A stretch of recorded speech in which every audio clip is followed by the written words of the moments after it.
აჭარაში 2004 წლის 6 მაისს განვითარებული მოვლენების შემდეგ 10 წელი გავიდა. ცენტრსა და ავტონომიას შორის დაპირისპირება 6 მაისს აჭარაში მმართველობის შეცვლით დასრულდა.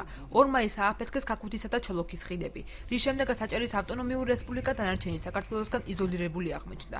აჭარაში განვითარებულ მოვლენებს ისტორიკოსი ნუგზარ მგელაძე მნიშვნელოვნად მიიჩნევს, თუმცა ფიქრობს, რომ ზეიმის საფუძველი არ არსებობს, რადგან მაშინ ბევრ ადამიანს ქვეყნის დატოვება მოუხდა. ეს იყო რაღაც სახალხო პროტესტი არსებული ხელისუფლების საწინააღმდეგოდ. ამას მოყვა, რა თქმა უნდა, მძიმე შედეგებად შეიძლება ჩაითვალოს ის, რომ გარკვეულ ადამიანთა გარკვეულ ნაწილს თავისი ქვეყნის დატოვება მოუხდა.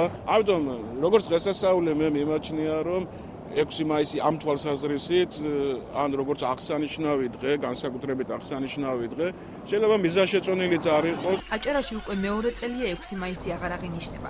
ისტორიკოს ემზარ კახიძის განცხადებით, სახალხო ზეიმებს ხელისუფლება და ხალხი ქმნის. მისი თქმით, ამ დღეს აჭარის მოსახლეობამ აჩვენა, რომ საქართველოს განუყრელი ნაწილი იყო. ასევე სახალხო ზეიმად მიიჩნევს 9 მაისს, რადგან ფაშიზმთან გამარჯვებაში ქართველები უშუალოდ მონაწილეობდნენ. საერთოდ სახალხო ზეიმებს ქმნის როგორც წესი ხელისუფლება, რომელიც დაინტერესებულია თავისი იდეოლოგიური თუ პოლიტიკური მოსაზრებით და მეორე თვითონ ხალხი. ამ დღემ გამოაჩინა, რომ აჭარის მოსახლეობა ეს არის საქართველოს განუყრელი ნაწილი. 9 მაისი მნიშვნელოვანია ჩვენთვის არა იმიტომ, რომ აქ გაიმარჯვა საბჭოთა კავშირმა, არამედ იმიტომ, რომ საქართველოს მოსახლეობამ მიიღო მონაწილეობა ამ ომში, გაიღო უდიდესი მსხვერპლი. გამოყითხული მოქალაქეების უმრავლესობა 6 მაისის აღნიშვნის საჭიროებას ვერ ხედავს, რადგან მიიჩნევს, რომ აჭარა ყოველთვის საქართველოს ნაწილი იყო. ადგილობრივები ფიქრობენ, რომ უფრო მნიშვნელოვანი ფაშიზმზე გამარჯვების დღის აღნიშვნაა.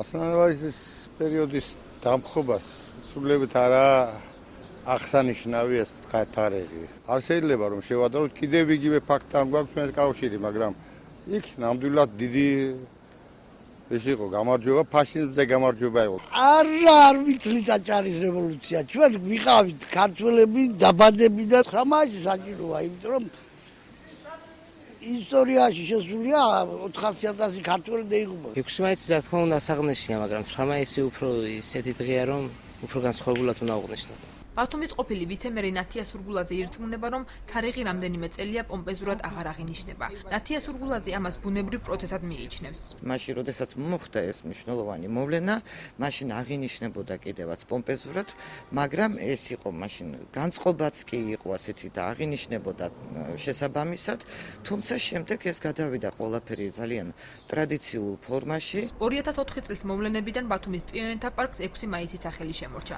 ბათუმის საკრებულოში ამბობენ, რომ პარკისათვის სახელის გადარქმევა ამ ეტაპზე არ განიხილება.